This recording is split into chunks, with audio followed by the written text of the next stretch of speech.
विद्यार्थी मित्रांनो, तर आपण इयत्ता 8वीचा दुसरा धडा स्टार्ट केलेला आहे. आता हा दुसरा लक्षात आहे तुमच्या. पहिला आणि तिसरा आपला झालेला आहे. पहिला आणि तिसरा आपला झालेला आहे. आता हा दुसरा धडा आपण स्टार्ट केलेला आहे. या धड्याचं नाव आहे समांतर रेषा व छेदिका. समांतर रेषा व छेदिका, पॅरलल लाईन अँड ट्रान्सव्हर्सल, हा दुसरा धडा आहे आपला. आणि याच्यात 3 प्रॅक्टिस सेट आहे पहा. देर आर 3 प्रॅक्टिस सेट्स आणि त्यातला पहिला प्रॅक्टिस सेट आपला झालेला आहे 2.1. आज आपण प्रॅक्टिस सेट 2.2 घेतोय. 2.2 मध्ये काय आहे हे शिकलो ऑलरेडी आपण, पण आता प्रत्यक्ष 2.2 आता आपण आज सुरू करतोय. तर ह्या प्रॅक्टिस सेट 2.2 मध्ये आपल्याला 5 गणितं करायचे. किती गणितं करायचे? 5 प्रश्न आहेत. त्यातला हा पहिला प्रश्न. पहिला प्रश्न खूप छोटा आहे, म्हणजे प्रश्नाची भाषा खूप मोठी आहे पण उत्तर छोटं आहे. काय करायचं आहे? आपल्याला पर्याय निवडायचा आहे. आणि मी काय केलेलं आहे माहिती का? इथे 1 नंबर दिसतोय, इथं पण 1 नंबर दिसतोय. मी इथे इंग्लिशमध्ये प्रश्न लिहिलाय आणि इथं मराठीत लिहिलेला आहे. तर इंग्लिशवाल्यांनी इंग्लिशमध्ये लिहा, मराठीवाल्यांनी मराठीत लिहा. पर्याय मात्र दोघांना पण लिहावा लागेल, कारण हा प्रश्न आहे त्याचे 4 पर्याय आहे. यातलं योग्य पर्याय कोणता ते तुम्हाला ठरवायचं आहे. ओके, तर असं आठवतच असेल तुम्हाला, मी अशा गणितांची भरपूर प्रॅक्टिस घेतलेली तुमची. त्यांचं असं म्हणणं आहे की यम आणि एन जर समांतर असेल, हे यम रेषा जर समांतर असेल तर तुम्ही या एक्सची किंमत काढा. तर कशी काढतात आठवत असेलच तुम्हाला, कारण यम आणि एन रेषा जर समांतर असेल, रेषा यम कुणाला समांतर आहे? रेषा एन ला. रेषेला इंग्लिशमध्ये लाईन म्हणतात. काय म्हणतात? लाईन. ओके, आणि जर या समांतर रेषा असेल तर यांना इंटेरियर अँगल म्हणतात, आंतरकोन. आणि आंतरकोनांची बेरीज किती असते? 180. म्हणून तुम्ही ह्या दोन कोणांची बेरीज 180 घेऊ शकता. 3x आणि x ची बेरीज किती? 180. मग हे 3x आणि x किती x बनतात? 4x. 180 जशाच तशी. आणि आता जर तुम्हाला x काढायचं असेल तर 180 ला कितीने भागा? 4 ने. आणि मग तुम्ही जर भागाकार केला तर येईल तुमचं 45. किती? 45. याला भागावं लागेल ना. स्टेप समजतं का तुम्हाला? ह्या दोघांची बेरीज किती असते? नेहमी 180. कारण यांना आंतरकोन म्हणतात, इंटेरियर अँगल्स. इंटेरियर 3 प्रकारचे कोण शिकलात तुम्ही? करस्पॉन्डिंग अँगल, संगत कोन, व्युत्क्रम कोन, अल्टरनेट अँगल आणि आंतरकोन, इंटेरियर अँगल. तर जे करस्पॉन्डिंग अँगल्स असतात, जे संगत कोन असतात ते एकरूप असतात. जे व्युत्क्रम कोन असतात, अल्टरनेट अँगल्स असतात ते पण एकरूप असतात. पण जे इंटेरियर अँगल्स असतात, आंतरकोन असतात ते पूरक असतात. म्हणजे त्यांची बेरीज 180 असते. म्हणून यांच्या दोघांची बेरीज 180 घेऊन टाकायची. घेतली. मग 3x आणि x किती? x 4x. मग 4 ने भागायचं आणि भागाकार केला की उत्तर 45 येईल. याचा अर्थ याच्यातलं उत्तर जे येते कोणतं आहे सांगा मला आता तुम्ही. कोणता पर्याय आहे तुमचा उत्तराचा? आन्सर कोणतं आहे तुमचं? तर सी पर्याय. म्हणून सी लिहा आणि 45 पण लिहा. हे तुमचं मेन उत्तर आहे. पण ते तुम्हाला मी करून दाखवतो. आणि हे तुम्ही हे पण लिहा आणि ते पण लिहा. समजतं ना? पर्याय निवडायचा होता फक्त. इकडे पण तेच प्रश्न सेम. हा दुसरा प्रश्न पण तोच. ह्या उभ्या रेषा समांतर आहे. ह्या उभ्या रेषा कशा आहे? समांतर. पण इथं 4x दिला तर इथं 2x दिलाय त्याने आता. आणि तरी आपल्याला x चीच किंमत काढायची. आता आपण काय लॉजिक लावू बघा. आता तुम्ही लक्षात ठेवा, आता हा काही एकमेकांचा आंतरकोन नाहीये आणि हा कोणताच प्रकार नाहीये कोणाचा. म्हणून तुम्ही पहिल्यांदा काय करा, हा जो 2x आहे ना, तर हा पण 2x करा.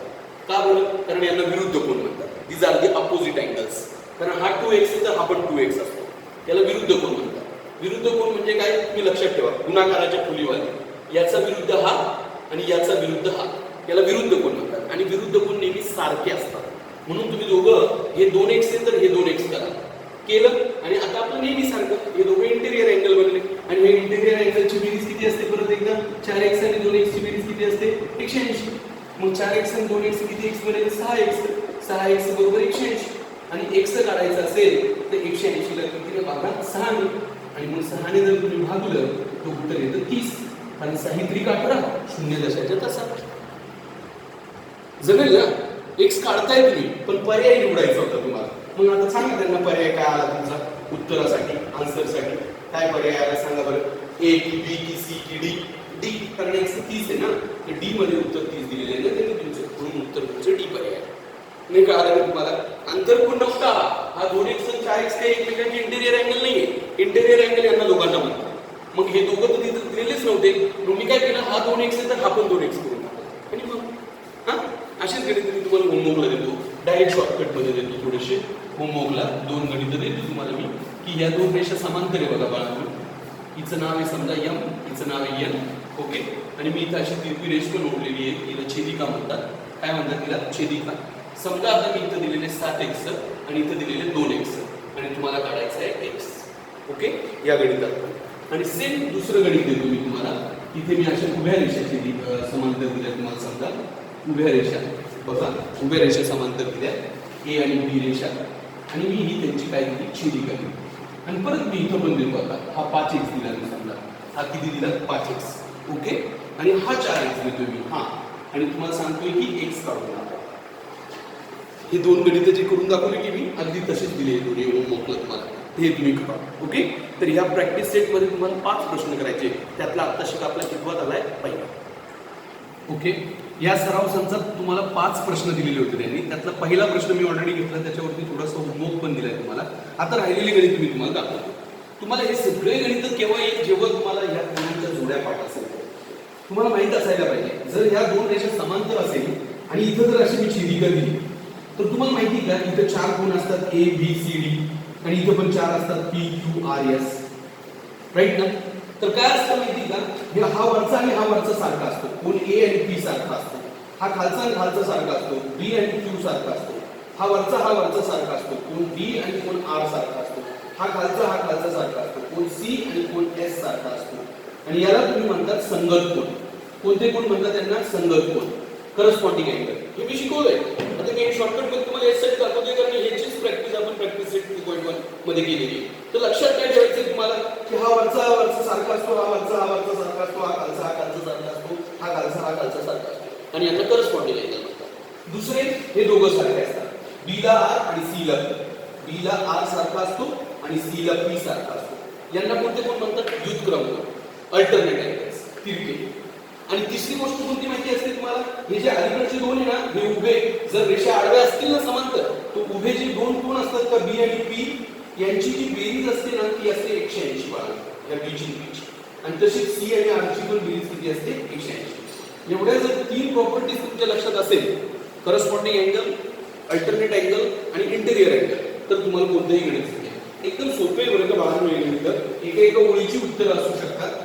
पण तुम्हाला जर नीट लक्षात ठेवायचे असेल तर तुम्हाला पहिल्यांदा प्रॅक्टिस सेट 2.1 चांगला वाचावा लागेल बाळांनो इझी एकदम बघा तुम्ही आता इथे तुम्हाला ह्या आडव्या रेषा समांतर दिलेल्या आहेत पी आणि क्यू दिले आडव्या रेषा समांतर म्हणल्यावर मी उभ्या जोड्या पकडणार आणि मला x आणि y काढायचा आहे लगेच मला आता x काढता येईल का नाही कारण हा x आणि हा 40 हा खालचा आहे हा वरचा आहे यांचा काहीच संबंध नसतो पण तुम्हाला हे माहिती का हा जर x असेल तर इथला जो कोण आहे समजा इथं कोण नाहीये इथं कोण कोणताच नाही पण हा कोण आणि हा कोण सारखा असतो की नाही कारण याला संगत कोण म्हणतात ना हा कोण आणि हा 40 सारखा असतो म्हणून इथं तुम्ही याला 40 करून घ्या कारण यांना करस्पॉन्डिंग अँगल म्हणतात यांना दोघांना करस्पॉन्डिंग अँगल म्हणतात हा 40 आहे का हा 40 कारण हा वरचा 40 तर हा वरचा 40 पण आपल्याला कोण नाही काढायचं आपल्याला x काढायचं म्हटलं आपण आता काय करणार आपण हे x आणि 40 ची बेरीज किती घेणार 180 कारण यांना रेषीय कोण म्हणतात असे जवळजवळचे जे कोण असतात का याच्या बाजूचा हा याच्या बाजूचा हा याच्या बाजूचा यांची बेरीज 180 असते म्हणून तुम्ही पहिली जोडी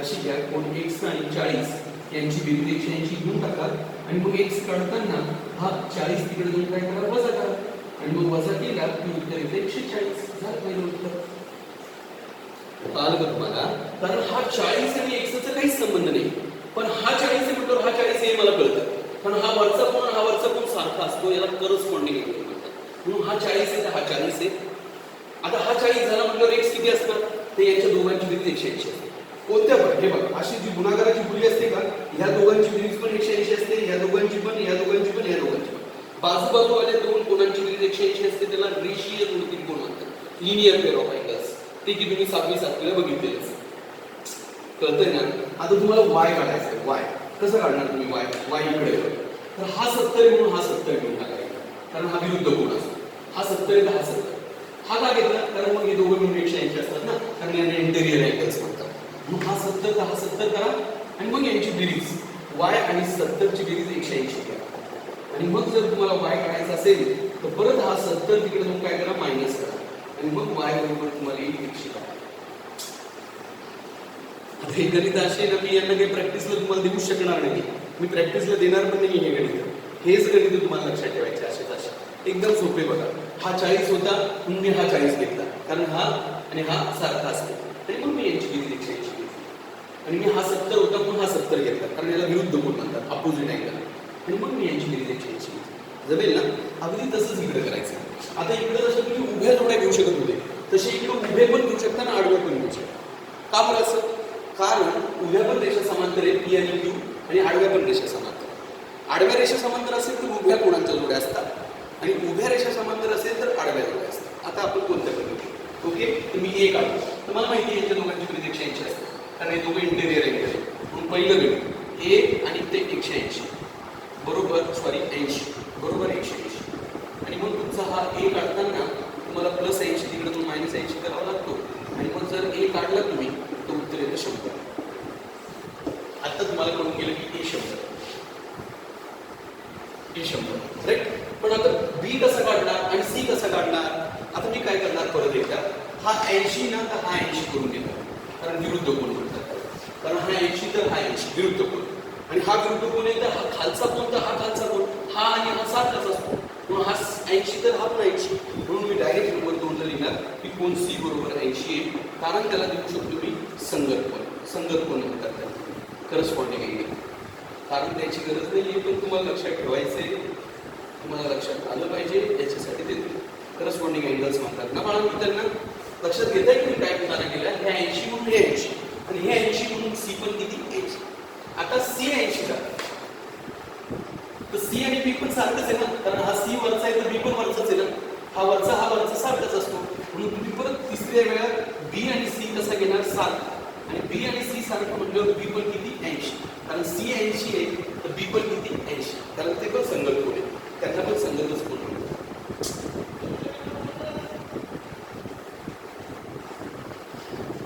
जमेल का? लक्षात येते का? थोडं टेन्शन येईल तुम्हाला कदाचित त्या गणितांना बघितल्यावरती, पण काही प्रॉब्लेम नाही आहे. नीट समजून घेतलं जमेल. यांच्या दोघांची बेरीज 180 होती म्हणून हा ए 100 आला, आणि हा 80 होता म्हणून हा 80 झाला, आणि हा 80 होता म्हणून हा सी पण 80 झाला. कारण तुम्हाला संगत कोण लक्षात ठेवायचे, खालचे हे दोघं खालचे. सर मग 80 आणि सी पण सारखं आहे असं नसतं. ते याचा विरुद्ध कोण हा, आणि हे दोघं सारखं, आणि हे दोघं पण सारखेच असतात. कारण हा वरचा तर हा पण कसा आहे वरचा. बघा तिसरे, इथे पण तुम्हाला एक्स वाय झेड सगळ्यांची माप काढायची, आणि तुम्हाला हा 105 मिळेल तर एकदम इझी. आणि मग ह्या रेषा समांतर इकडे म्हणून हा वरचा कसा असणार सारखा. म्हणून पहिल्याच याच्यात तुमचा हा एक्स आणि 105 सारखा होणार. कोण एक्स बरोबर 105, कारण त्याला पण संगत कोणच म्हणतात. संगत कोण, करस्पॉन्डिंग अँगल.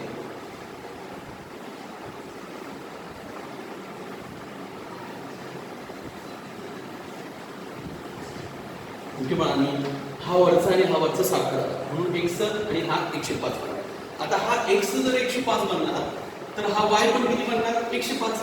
का बरं सांगा?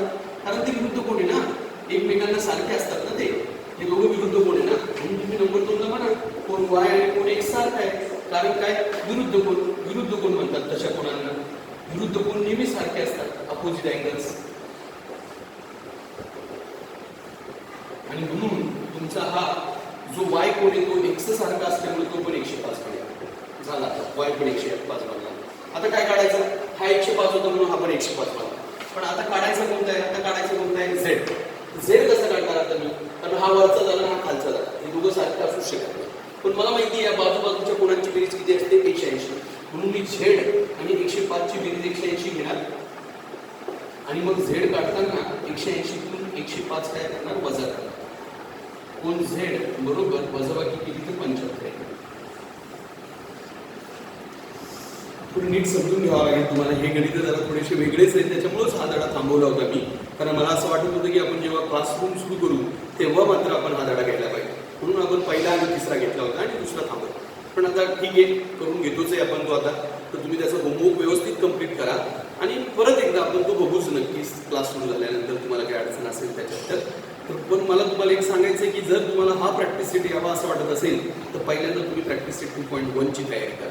आणि याच्यासाठी पण मी अगोदर एक व्हिडिओ बनवला होता, तो व्हिडिओ पण बघा. ओके मानलो. तर इथं पण बघा एक्स काढायचा आहे, इथे एक्स काढायचा आहे. ह्या रेषा समांतर आहे. कोणत्या रेषेला समांतर आहे, पी क्यू आणि एल. पी क्यू आणि एल तिन्ही रेषा एकमेकींना समांतर आहे. जर पी रेषा एलला समांतर आहे आणि क्यूला पण समांतर आहे तर ह्या दोन रेषा समांतर पकडा, हे दोन कोण सारखी आहे. कारण झेड आकार दिसतोय का, विक्रम कोण झाला ना हा. मग झालं पी रेषा जर काही एलला समांतर असेल तर हा एक्स आणि 40 कसा बनणार सारखा, कारण यांना विक्रम कोण म्हणतात. म्हणून एक्स बरोबर 40.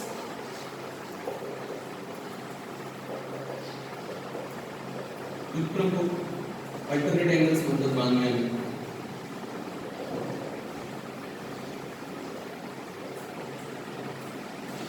ओके. लक्षात घ्या तुम्ही हा. त्यांनी हे 30 कशासाठी दिलं कोण सर? त्यांनी गोंधळ घालण्यासाठी दिलं की तुम्हाला कळतं का खरोखर. कारण एक्स आणि 30 सारखं नाही होऊ शकत, कारण हे दोघं काही एकमेकांचे व्युत्क्रम कोण नाही. हे दोघं आहे बघा, कारण हे दोघं व्युत्क्रम असतात. याचं व्युत्क्रम कोणी इथं राहिलं असतं इथं, पण तो दिलेलं नाही आहे त्यांनी. समजतं तुम्हाला सगळ्यांना? इझी एकदम. हे सगळे तुम्ही उत्तरं नीट बघा. 5ही प्रश्न मी तुम्हाला शिकवलेले आहे. हा होता आपला प्रॅक्टिस सेट 2.2. बाळांनो, हा तुम्ही व्यवस्थित पूर्ण करा, रजिस्टरमध्ये लिहा. याच्या होमवर्कला मी 2च गणितं दिलेले आज, ते व्यवस्थित करा आणि फोटो काढून व्हॉट्सॲपवरती मला ते काय करा, दाखवा. म्हणजे मला कळेल की तुमचा अभ्यास चालू आहे की नाही चालू आहे. आता हा झाला आपला प्रॅक्टिस सेट 2.2. याच्यानंतर फक्त एकच प्रॅक्टिस सेट राहिलेला आहे 2.3, आणि मग हा धडा संपणार आहे. आणि त्या प्रॅक्टिस सेटमध्ये तुम्हाला कंपोजचं साहित्य लागेल बाळांना, कारण कंपोजच्या साहित्यावर तो धडा आहे आणि एकदम इझी तो प्रॅक्टिस सेट पण. ओके, तर आज थांबूया आपण इथे.